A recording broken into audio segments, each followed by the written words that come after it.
Sean?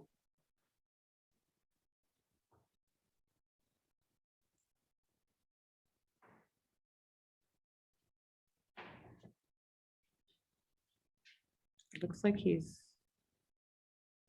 here, but video is muted. Mm-hmm. Yes, Okay, will you let me know when we're starting? we've started. Okay, thank you. Hello, good evening. I'm Zita Nunes. I'm Associate Professor of English here at the University of Pennsylvania.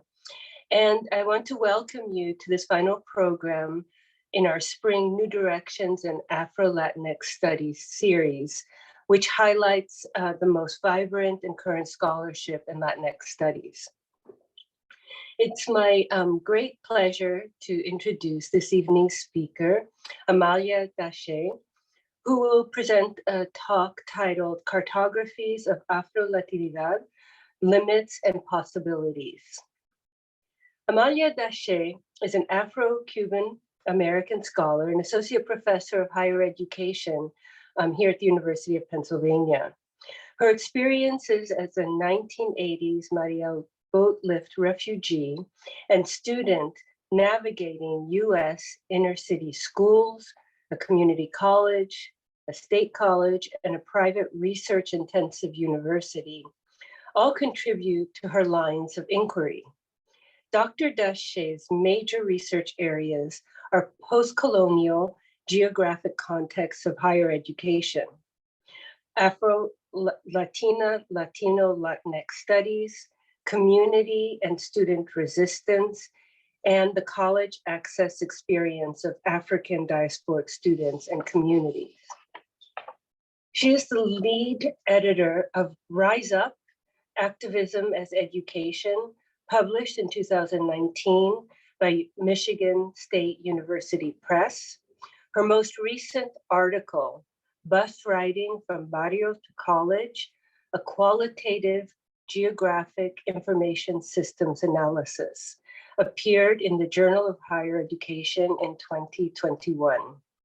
Dr. Dache has appeared as an expert in film and national media outlets, including Spike Lee's documentary, Two Fists Up. She's also appeared on Red Table Talk, The Estefans, MSNBC's The Readout with Joy Reid, American Voices with Alicia Menendez, Jose Diaz Balart's Reports, Slate's A Word with Jason Johnson podcast, and NPR's Weekend Edition Sunday with Lulu Garcia Navarro. Hashtag SOS Cuba podcast with Enrique Santos, and Black News Tonight with Mark Lamont Hill. Her work has appeared in the Washington Post, Foreign Policy, Politico, the Philadelphia Inquirer, and Al Dia. So we're very lucky to have Dr. Dache with us this evening. I just want to give a couple of instructions. Following the lecture, we'll have time for Professor Dache to answer questions from the audience. Please feel free to type your questions in the Q&A box at any time during her presentation, and I will read them out after Dr. Dache has completed her talk. So please join me in welcoming AMALIA Dache. Thank you so much, Zita. And let me go ahead and share my screen. All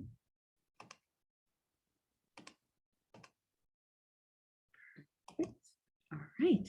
So good evening, colleagues and students. I'm grateful for the Africana Studies Department for giving me the opportunity to share some of my preliminary work on Afro-Latinidad demographics, and based on my study in North Philadelphia on public housing and Afro-Latin American populations. So looking forward to engaging in questions about this preliminary work. So what are the limits and possibilities of publicly available data for Afro-Latinx populations? Most of my research draws from primary sources using raw demographic data from the US Census. These data are based on variables of ethnic Hispanic populations and the race variable, such as Black, white, or other, which are separate. Another data set used commonly to understand Afro-Latinx identity is the Pew Research 2014 survey based on a sample of 1,500 respondents. And as to the Afro-Latin American data sets, TELE's PERLA project is commonly used. So in order to understand education access and how Afro-Latinos build knowledge communities, I use geographic tools using the census data across states and cities to learn more about how these populations live, how they engage their social environments, and what institutions and resources are within proximity. And so you'll see some of that engagement throughout this talk.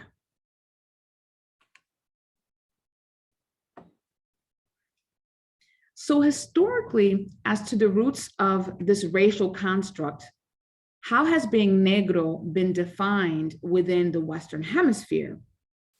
In Alejandro de la Fuente and Ariela Gross's most recent text, Becoming Free, Becoming Black, they mark 1522 as the date in the Americas when the first slave code and term negro appears in a municipal legal order. It appears in the first colonial slave society in the hemisphere, Santo Domingo. It was called La Ordenanza de los Negros. Although 1619 was the year the first enslaved Africans were brought to the British colony of Virginia, the institution of slavery and association of Blackness or negritude and bondage was not tightly coupled. Thus, Africans in the early colonial Virginia had an ambiguous legal status that was unthinkable in the Spanish colonial world. The first British colony to develop a slave code, Barbados, did so in 1661, a decade after the first slaves had set foot in Virginia. The first direct reference to negros as slaves in Virginia legislation appeared in 1659.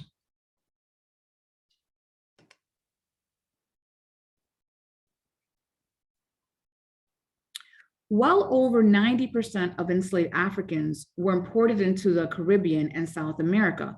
Only about 6% of African captives were sent directly to British North America.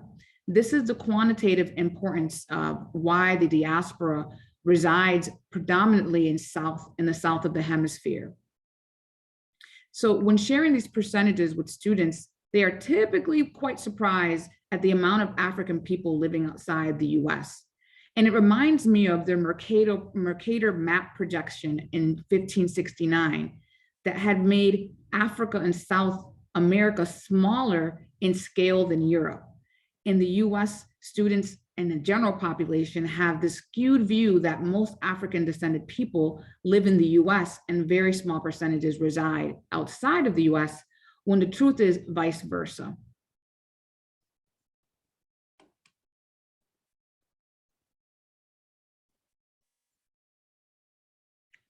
So however, before going into the data, it's important to gather some context on how Blackness is understood within the diaspora. The diaspora in the Americas and also that remained in the continent have unique local, national, and hemispheric experiences of domination and resistance. So it's similar to the exponential functions in mathematics. There are numerous ways humans with darker skin experience negritude.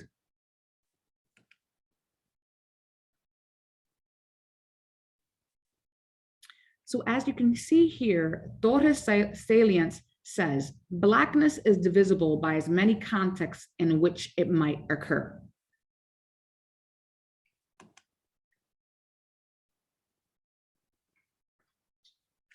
So in studying the social practices of multi-scalar groups, there would be a need to take into account their national and their local grammar as defining in this context. So layering the quantification of racial ethnic groups across transnational, national, and municipal levels, there would need to be a contextualization of immigrant and home country experience with history, while also understanding the scale of racialization and its shifts at each degree of migration.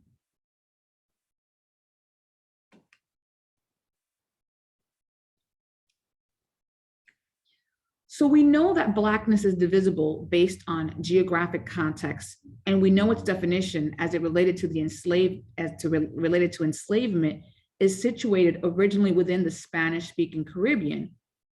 Yet how do we understand this Black presence numerically as to the data in the Americas and how we've quantified this group within the US?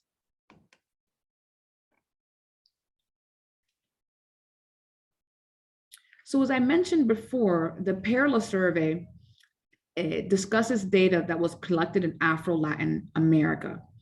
And here you can see in the thousands, and I'll use this pointer function. As you can see here in the thousands are Afro descendants in Latin America.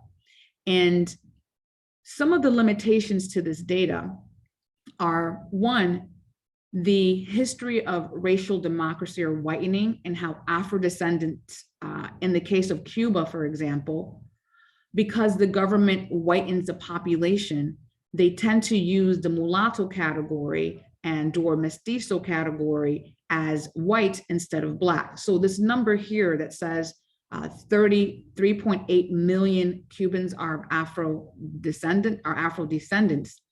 The actual reality of this number is actually more like a double. Cuba is known to be about 70% of African descent, yet the government reports only a certain percentages due to whitening racial democracy ideals.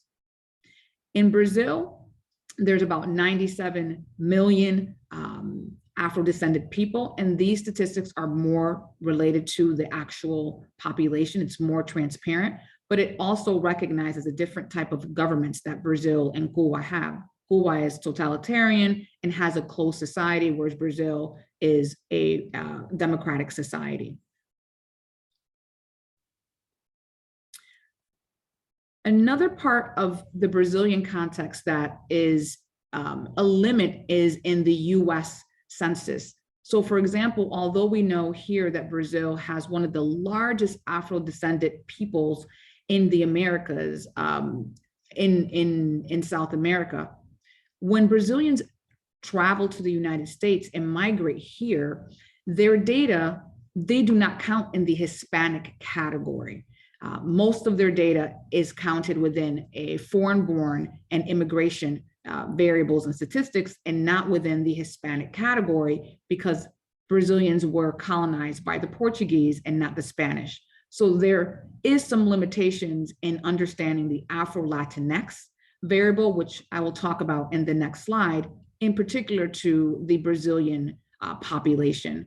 So even though this population is about 50% of African descent, when they travel to the United States, they tend to check the white box and of course the Brazilian foreign context box, but the Hispanic box does not pick up the Brazilian population.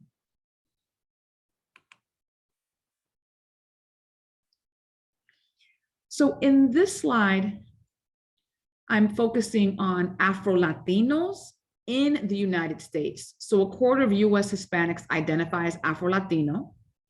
And out of those Afro-Latinos, 39% of them check white as the only variable or white with another variable, and Hispanic, and then 18% check the Black box and the Black box and another box. So they can use these they can use more than one, they can check more than one variable at once. And so the Afro-Latinos reporting, you probably wonder why they're only reporting 18% of them are saying that they're Black. So there's two theories to why this is. One, there's theories behind anti-Blackness and a distancing from Blackness due to the presence of cultural whiteness, again, in the Caribbean and in Latin America. The other is that Afro-Latinos understand Black as African-American and see themselves as culturally and linguistically different. So geography plays a role, for example, in my participants in another study that focuses on Cubanos, there was a participant that was a balsero, which he was a rafter in the 1990s. He stated that when he lived in Florida, he identified as Cuban primarily, and then checked the white box in Florida. But when he moved to New Jersey, he checked the Latino box because he learned when he traveled to New Jersey, he was in a more progressive state, that he was actually a Latino and not just Cuban. So sometimes participants and people who are of Cuban descent or of Dominican descent or Puerto Rican descent primarily check the box that has to do with their ethnic category, and then secondary, the racial boxes.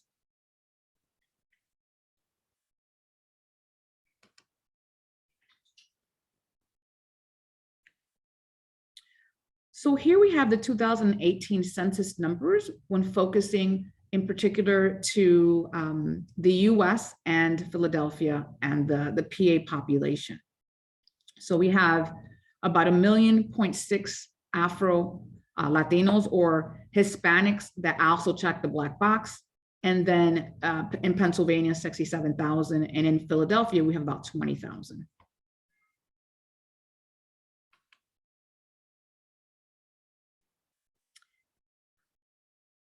And here we have a map of the United States that looks at the frequency. So this is actually the number of people who are both Hispanic and Black. And what you see here is that, looking at the lighter numbers, is that Afro-Latinos are concentrated in coastal cities. So we have Seattle, for example, LA, Houston, Louisiana, New Orleans, of course, Florida, whereas there's a lot of South Florida, and then along the coasts.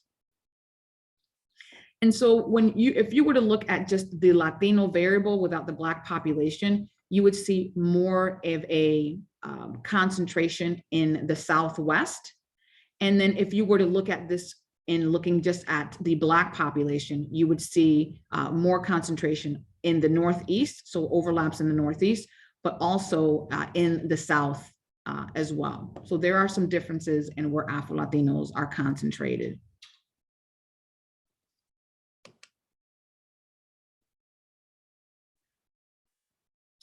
However, given the limitations, as I mentioned with the quantification, there are possibilities. So in this section, I will move to the state and municipal scale and look at Latinx and Caribbean groups in Philadelphia. So this is a similar map as you looked at before, but what's different here and what allows for possibilities and in looking at these data is now this is actually the percentage of the population, not the frequency, that are Hispanic Black. So what you see in this map is that the east side of the country lights up when you look at the percentages of Hispanic Blacks within the Hispanic large.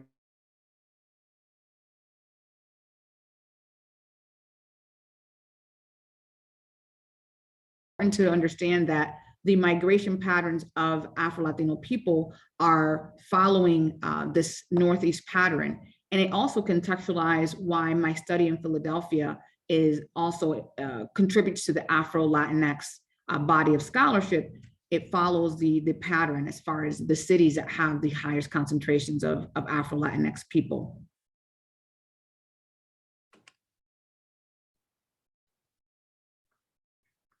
And when we look at Pennsylvania, we'll see that these counties, Dauphin, Burke, Lehigh, and Luzerne, these counties have the highest percentages, the highest frequencies of Afro-descended Hispanics. So here we have about 6,500 Hispanic Latinos people live in these counties. What we also notice about these counties is that they're in very close proximity. Of course, Philadelphia is one of these counties, to Philadelphia, and population density. These counties are have the high rates of the Pennsylvania population as well. What it's also documented on this map are the points, which are the locations of colleges and universities. And so here, looking at this map, you'll see that most colleges are concentrated in city areas, and in Philadelphia in particular, we have more private universities rather than public universities within the city of Philadelphia. And we'll talk a little bit more about that in this slide here. So there's a couple of variables going on here with this mapping. So here I use cluster mapping to look at the Hispanic, Black, and Puerto Rican population, and also look at the Hispanic, Black, or Puerto Rican, or neither Hispanic, Black, or Puerto Rican. And also, as far as points, for-profit universities, non-for-profits, there's a community center called Taller Puertorriqueño, which is also here, located within the area of my study that's in North Philadelphia. So the study is focused on public housing units within the Fair Hill neighborhood here. And this area, as you can see, has a high concentration of Puerto Ricans and Hispanic Black populations. What's in closest proximity as far as nonprofit colleges are Esperanza City College, Esperanza College and Aspira City College. And what's particularly important about these two institutions is that Aspira City and Esperanza, when we collected the institutional data based on iPads, these two institutions were not within the quantitative institutional data. One, because they're very small post-secondary institutions, and because they are community-based, they're not seen as traditional colleges and universities. Esperanza has a particular history that came out of the 1970s New York Puerto Rican activist movement and community organization work. And so although it's in closest proximity to the Puerto Ricans in North Philly, it is not in the iPads data. And so we actually had to geocode the Esperanza and Aspira City College within this map. So we have to add to the quantitative data with kind of qualitative understandings of North Philadelphia. Another layer of this is looking at where the Hispanic, Black, and Puerto Rican population clustered are.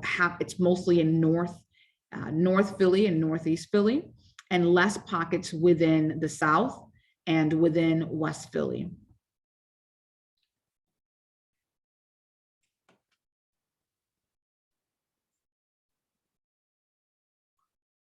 So I mentioned Taller Puertorriqueño. It was founded in 1974, and it also has a very rich history that's connected to the Spanish-speaking Caribbean. In particular, in relation to Afro-Latinidad, Taller Puertorriqueño hosts the Arturo Schomburg Lecture, which has been around for 21 years and is a staple of Afro-Latinidad scholarship and community engagement and history within North Philly. And so it's important to contextualize North Philly and Taller with Afro-Latinidad.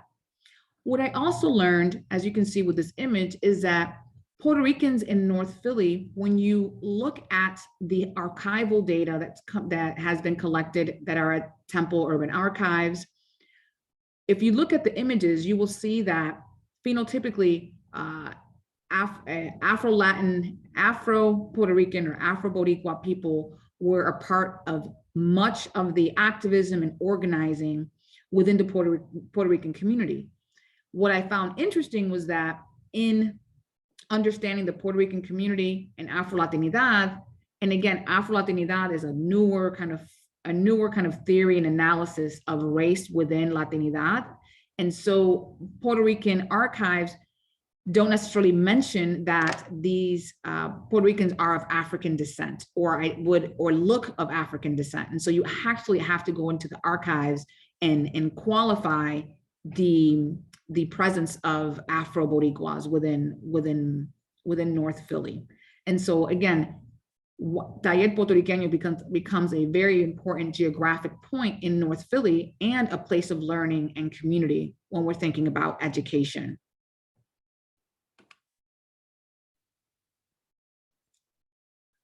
So thinking about North Philly also, and another Caribbean population is the Cubanos in North Philly. And in particular, last summer during the Cuban protests, there were and last summer during the Cuban protests, there were Cubans of across racial lines that were organizing in North Philly. I was a part of the organizing in North Philly, and many of the Cubans had been living in Philadelphia for generations. Not a lot of North Philadelphian Cubans have had histories in North Philly, but many have moved out of the neighborhood. So I want to give you some context to the Cuba data, similar map to the Puerto Rican and Hispanic Black population. But as you can see here, when you look at Hispanic, Black, and Cuban, you have less of a clustering in North Philly, as I mentioned with the activism. Many of the protesters and activists did not reside in North Philly, even though Cubans have had a history of migration in North Philly. They aren't living there in this generation in the 2020s, although the history of Cubans dates back to before World War I and World War II. There were actually, the turn of the century had Cubans that were engaged in independence movements, along with Puerto Rican independence movements in the late 1800s. Cubans, for example, like Jose Marti, had come to Philadelphia to get support for independence movements that had, came out of New York City and also in the South and Florida. So Cubans have had, a history in Philadelphia, but they are not as highly concentrated in the North as the Puerto Rican community. And so what I see here is that there is clustering of Cubans and Hispanic Blacks in Center City and closer to colleges and universities that are private and public. When you look at neither Cuban and Hispanic, and this was similar to the other map of having neither variable, you have the outskirts is where they're located. But as far as their presence, typically they're located in the north and not on the fringes, not on the edges of Philadelphia. So when looking at data that have to do with the Caribbean population that's of Latin descent and of African descent, it's important to understand the histories of these communities and the histories of these populations. Again, in this case, Cubans and Puerto Ricans. Yet North Philly is still a place where they're highly concentrated when you look at both variables. And in North Philly, we also know that there's less colleges and universities in North Philadelphia. And across the region, we know that there is less public options and more private. And in the case of Aspira and Esperanza, which is close, they weren't even in the institutional data.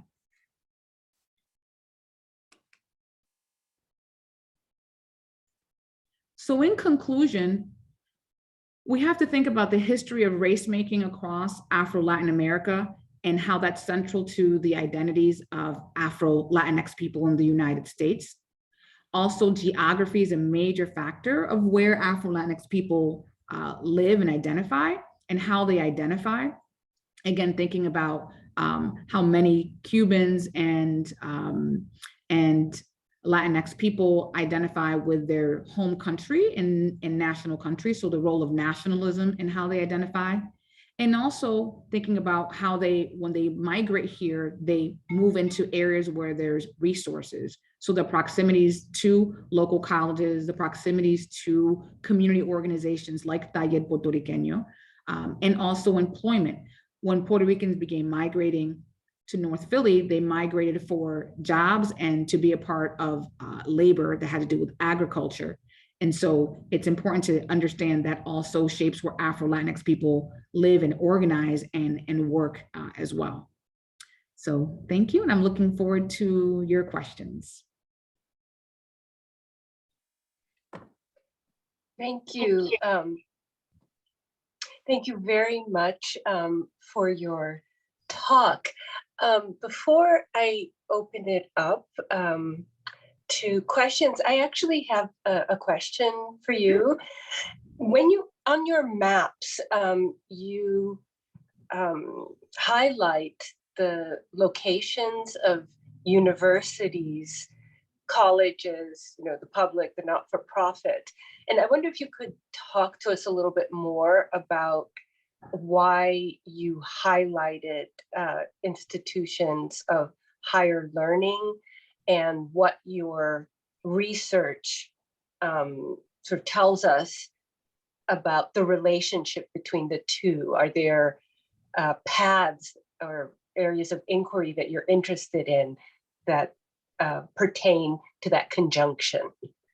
Absolutely. So my first project that came out of Rochester, New York, which is a city that is predominantly Puerto Rican and African American, as far as like the neighborhood concentrations are very similar to Philadelphia. In that first study, what I found was that for-profit institutions actually positioned themselves and situated their institutions within working class Latinx communities. And so they would target these community members, target their schools in order to increase the enrollment of Latinx or African American populations within this institution. And we know that for-profit institutions, they have a quota system. They also, because there's a quota system, they don't necessarily have resources like student affairs resources or resources in kind of educating the student population in a way that a traditional non-for-profit school, like, for example, Temple or Penn or Drexel would do. And we know that the students, when they go there, they're charged, the tuition is typically 3 times the amount of a community college. So as far as student debt ratios, they are more in areas that have for-profit institutions or students that go to for-profit institutions.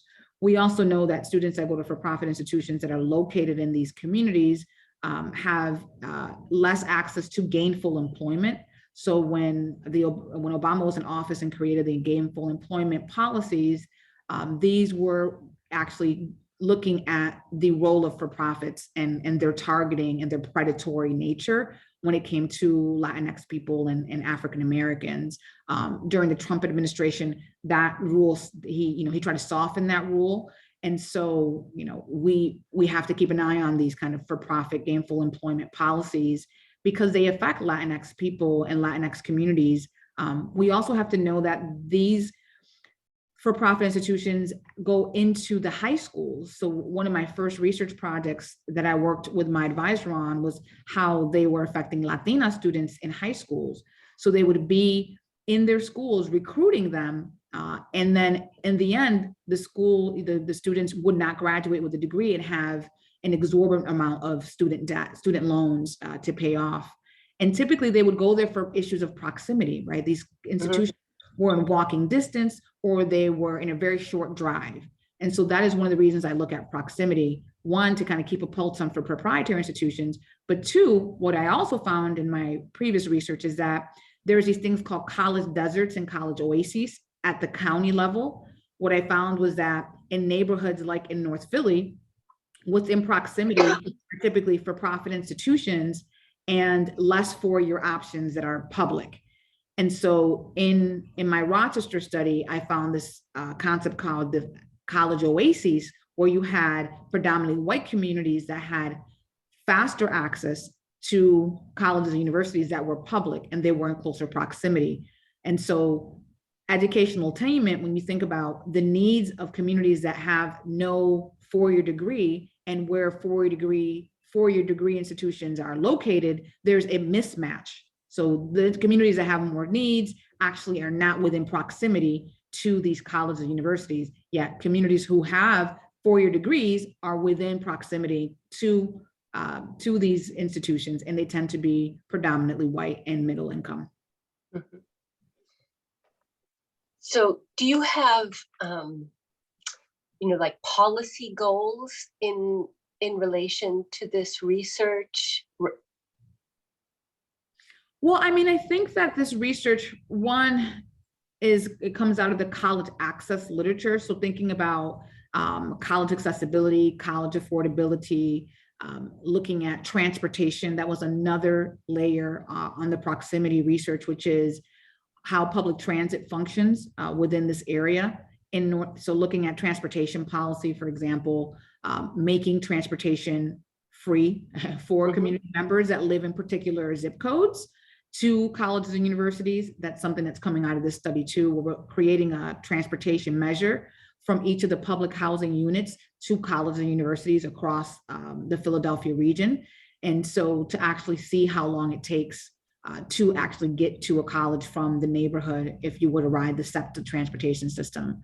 And we know that there's inequities. We know that there's more bus lines in North Philly, but less subway lines.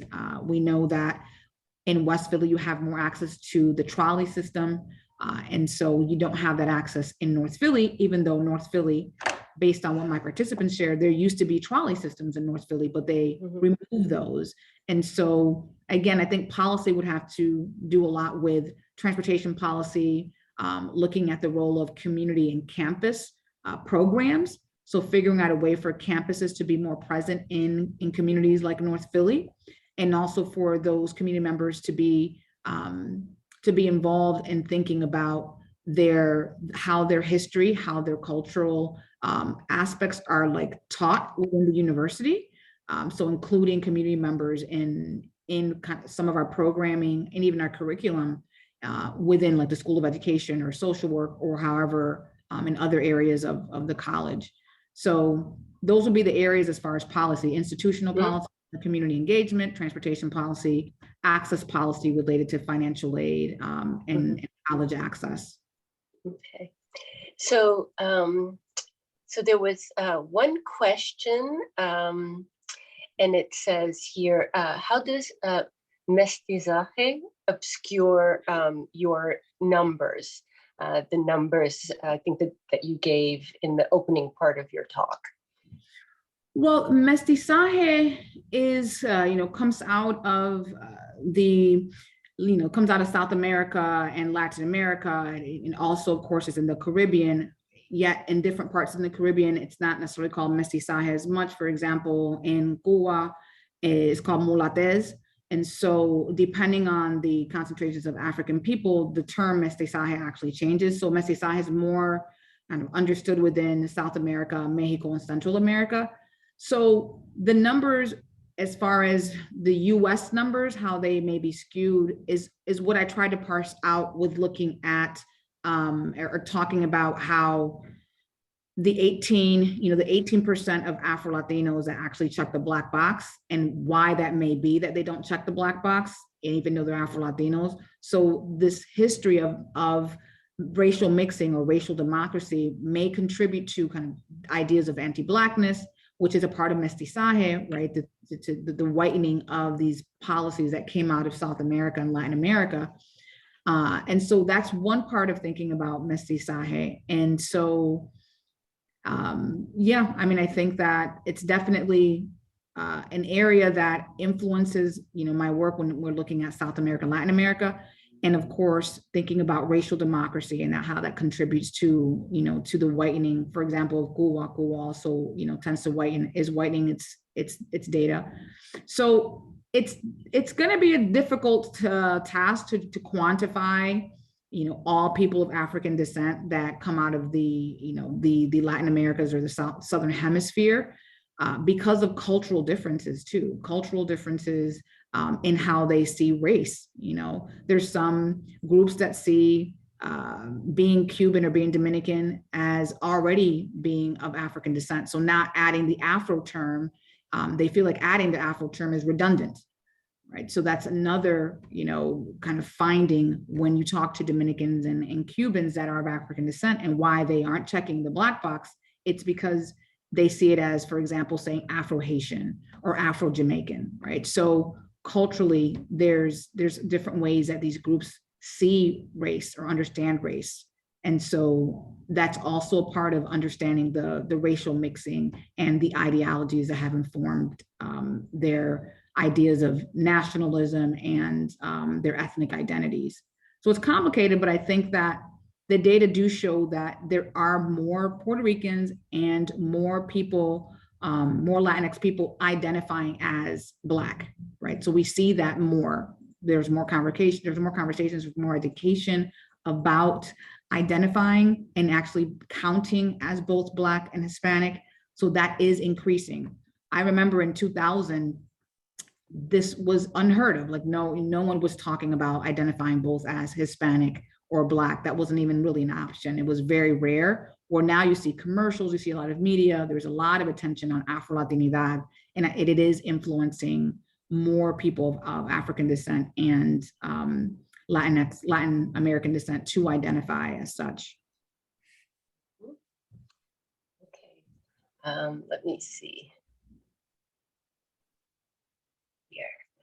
So I think in relation to what you were just saying, also, I wonder if one can think of changes over time as you, like in an individual life, and it correlates to the geography you gave, the anecdote of one of your, I guess, subjects in the research who self-identified one way in Florida and another way in New Jersey. But I also imagine that the configurations can change for different reasons. One might self-identify as Black or white without the Hispanic or Latino Latinx category. This may change over time, and so it's I think something that prompts me to ask if you use other methods in addition to the data collection to address some of these complexities, given the outcome that you want to see of this research, the arguments you want to make based on it. Sure. So one thing that when I presented this work, so it was this North Philadelphia project is funded by the Spencer Foundation and National Academies. When I presented this at our conference last fall, I also collected some maps from the participants, have them map out their educational landscape in Philadelphia. And so I remember saying to them, I asked the participants, and so as far as the number of participants, at that point it was 56 of them, how they identify. Mm-hmm. So I would say, I would say, how do you identify in Spanish? Because most of the participants speak Spanish, ¿cómo te identificas? And I would say, yo soy Afro-Cubana Americana. I am Afro-Cuban American. And the reason why I'm Afro-Cuban American is because in the United States, because of the history of race, and the invisibility of the struggles of people of African descent, I focus on, I center race, and I also am Cuban, but I'm also American because I also have to acknowledge that in Cuba, the sun's coming in. ¿Me puedes cerrar esa luz? It's like blinding me. Okay, there it is. So in Cuba, I remember identifying as Afro-Cuban, and participants for my study said, well, you're not Afro-Cuban, we're Afro-Cuban. And they'll say, like, you're pura Americana, you're American. And I would say, well, yeah, but I'm Afro-Cuban. And they're like, but you have an American passport, you have so many American privileges that we don't have. So for you to say that you're not American is like a lie. It's not, you're not being genuine, or you're not being authentic. But for me, identifying as American, I felt as if I had this conflict with identifying as American because of the history of racism in America, white supremacy in America, of imperialism in America. And so I had conflict with identifying with this category. But it ended up listening to my participants in my family who say, well, even if you don't necessarily agree with everything that the United States represents, you do have, very different experiences from us who live in Cuba. So I told this to my participants, and I say, I identify as Afro-Cuban American. And I would say, like, how do you identify? And they would say Hispanic, they would say American, and they would say Puerto Rican. And so the other part of this is that when you visually saw who I was asking these questions to, more than 50% of the Puerto Rican and Dominican population that I asked this was Afro descendants. And so that was just a shock to me. So I remember getting some feedback about this concept called street race. So street race is basically identifying participants and people and how they look racially, even if they don't necessarily identify as a category. So I would say I see, a person who doesn't, I haven't talked to them, but I see them as being of African descent, even though they didn't identify as African descent because of their street race. So I started using street race for this study since to capture the racial components, even if the participants aren't identifying as such, because of the cultural, the historical reasons for why that may be. I still wanted to capture that this population, when you see them, they are of African descent. Like I needed to capture that because of the invisibility of Afro-Latinx people and Latin Americans within the US scholarship. I wanted to identify them as such, and street race was helpful for that. Okay, I have a question here that I'm going to read out. It says, last Friday, Rita Sagato gave a lecture in the Hispanic department.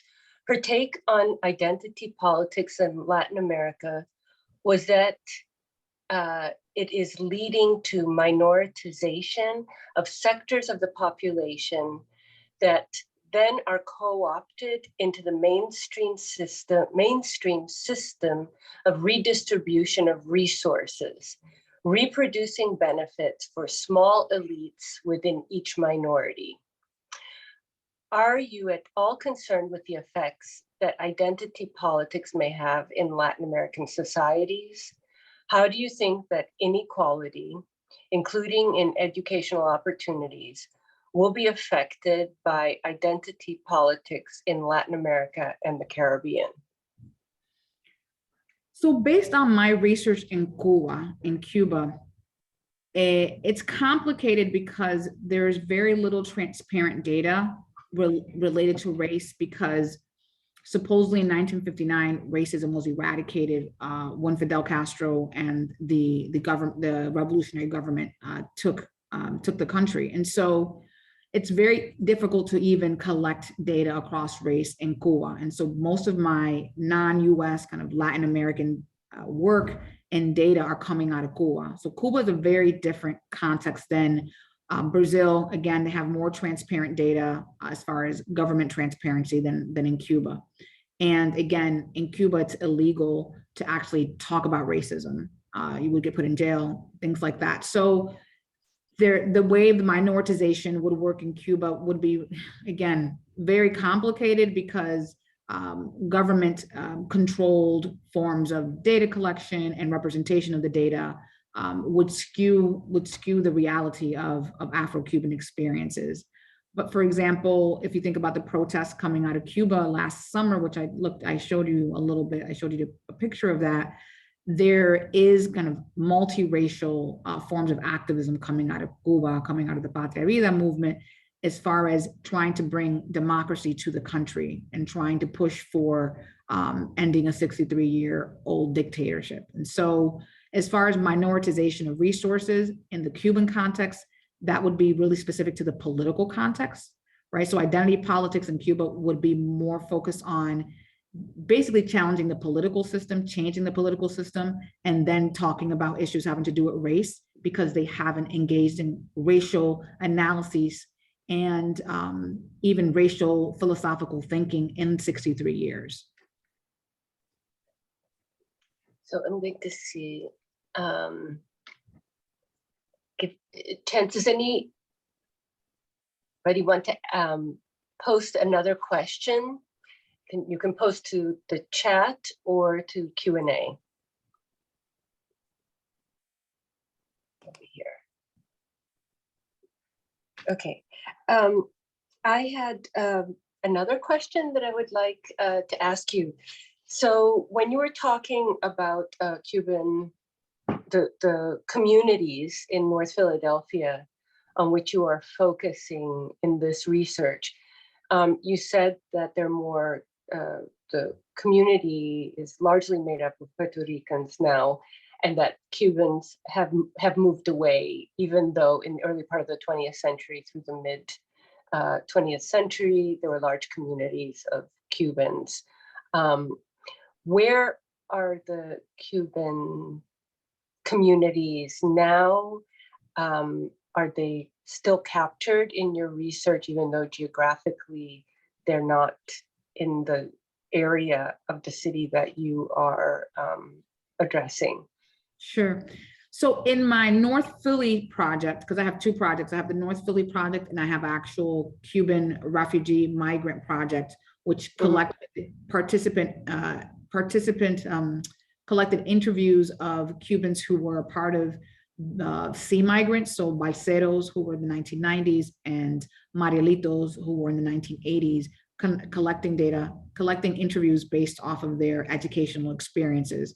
So there are two different studies, but because the Cuba project is looking at their migration, I'm looking at Cubans in different cities. And so there's some in Philly, there's some in New Jersey, there's some in New York, some in DC, some in, of course, many in Miami.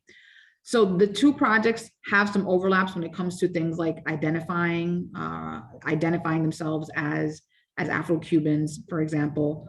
But the North Philly project is specific to, Philadelphia Puerto Ricans, that history in North Philly, and Dominicans.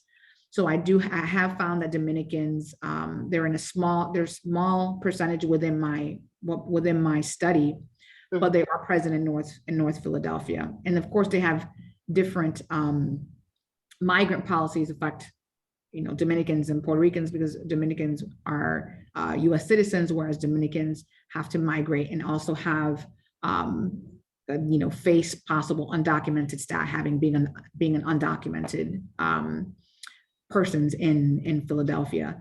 So there are overlaps between some of the populations as far as where they migrated. What I find is that North Philly was and has been a place where Caribbean Latinos have focused.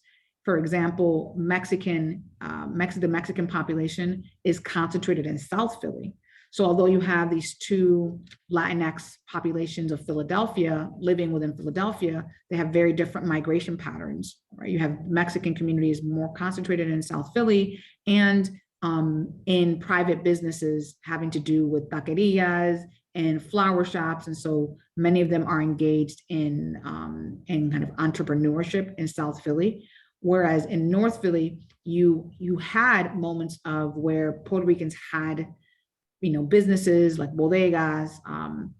Cubans and Puerto Ricans have done in North Philly, but because of COVID now, you have a lot of private businesses in North Philly have collapsed. So you have less entrepreneurship in North Philly post the COVID crisis. Whereas in South Philly, because South Philly is more touristy, right? So I'm thinking about the Mexican American community and the Mexican community in South Philly. It's around the Italian market area. It's very populated by tourists. And so they have less of a hit when it comes to the market that supports their businesses. Where in North Philly, you have very little tourist markets that go to North Philly. So you have these different areas of where, two different populations that are Latinx migrate. And the ones in the North tends to be the ones from the Caribbean, which shows that there are relationships between Puerto Ricans, Dominicans, and Cubans, right? What they call the Antillas. And how there's differences between these Latinx populations, the ones that are more Caribbean and the ones that are more Central and South American, which is important to kind of contextualize this Latinx big Hispanic category. What we're finding is that there's more differences than similarities. And so, and add the racial components, and you will see kind of clustering when it comes to the Caribbean groups that it doesn't exist with the groups that are non-Caribbean. And does your research have resonances within the University of Pennsylvania? In what way?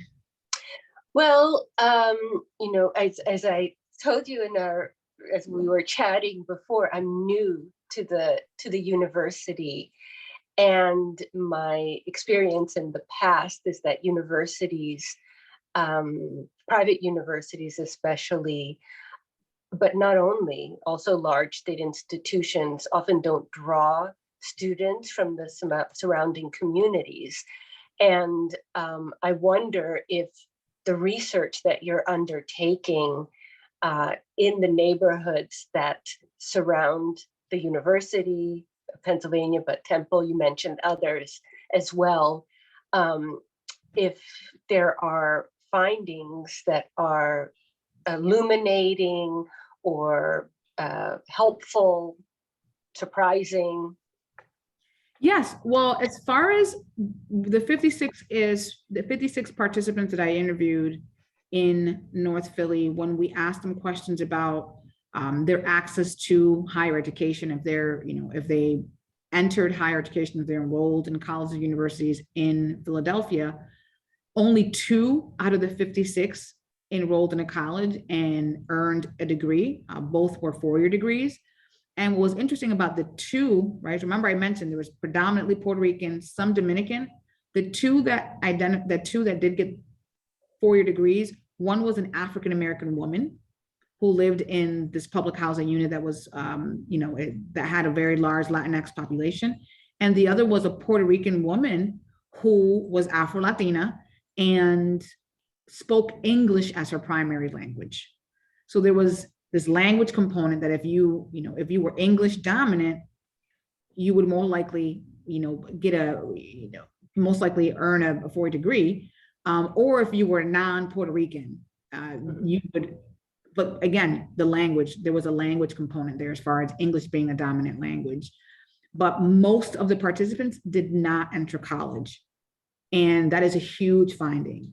And so they mentioned some of the older populations out of this 56 mentioned that their children enrolled in community college or enrolled in a college. And so based off of that, my goal is to interview 100 participants. And so I'm actually finishing some of that in April and May.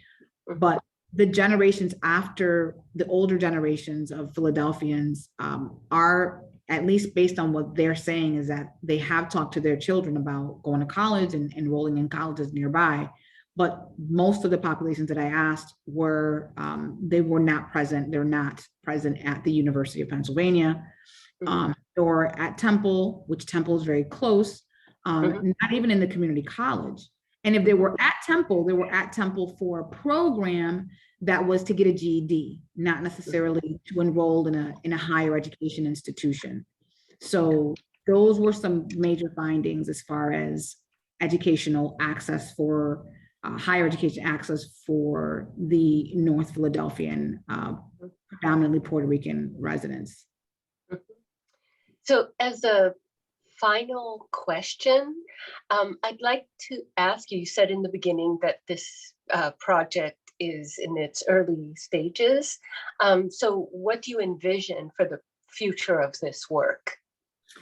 Yeah, so what I envision is once I finish collecting these interviews and focus group data, also the quantitative data, that we can have, and we have more insight into the educational experiences of the Puerto Rican community, the Latinx community in North Philly, and also understanding how they navigate. So they actually also create, I didn't use this for this presentation, but they created maps. All of the participants drew and colored maps of Philadelphia and how they navigated Philadelphia. And some of the findings also reveal that they work, live, and are in community in North Philly. They do not see Philadelphia in a way that's like West Philly, South Philly. No, it's Philadelphia is North Philly, and North Philly is this one neighborhood.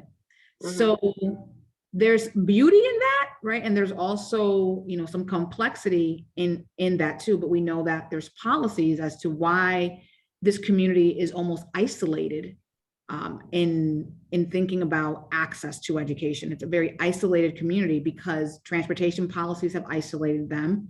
Higher education isn't targeting them for 4-year degrees. It's not looking to them as potential college students. Even though there's colleges nearby, there's cultural differences between how they see themselves as a part of the colleges. So adding some nuance to local college access, adding some nuance to how institutions should engage these communities, learning how they could engage these communities better in order to serve the residents in their backyard. So thinking about like the public good of higher education and how it's present within Philadelphia. And in particular, this community that is one of the most marginalized communities in Philadelphia because it's public housing residents is really key in thinking about access and thinking about diversifying and thinking about inclusion it's important to go to the most marginalized community members of our marginalized communities. So not just the Puerto Rican community, but the Puerto Rican community that's in public housing is, understanding how their experiences illuminate, what we need to do as far as creating more inclusive policies that see them as an asset to Philadelphia, an asset to colleges in the region. There's so much cultural knowledge. I mean, you got a little bit from just like Taller Puertorriqueño and, how they've been, engaging community on Afro-Latinidad for 20 years. When Afro-Latinidad wasn't even on the map as far as scholarship, these community organizations were doing curriculums and teaching their members about being Afro-Latinos. So as higher education institutions think about seeing these communities' cultural wealth, we need to think about how admission standards and enrollment, aligns with seeing the wealth of this communities too. So, really thinking more about access and making institutions more accessible, but also making institutions see these community members that are very isolated in a way that they can be potential college students or potential colleagues, community colleagues. They have so much communal resources and history that we try to find it in books, but you actually have people living who have these stories that we aren't really paying attention to, again, because they're not seen as potential college students. So kind of reshaping this conversation about who is a potential college student and who is not. Great. Well, that's a wonderful sort of injunction to end on. And I want to thank you, AMALIA DACHE, for your talk and for answering the questions. And I want to say thank you to the audience as well. And we look forward to continuing this conversation since we're all colleagues in the same institution. Yes, thank you all so much. Okay, thank you. Bye-bye. Bye-bye.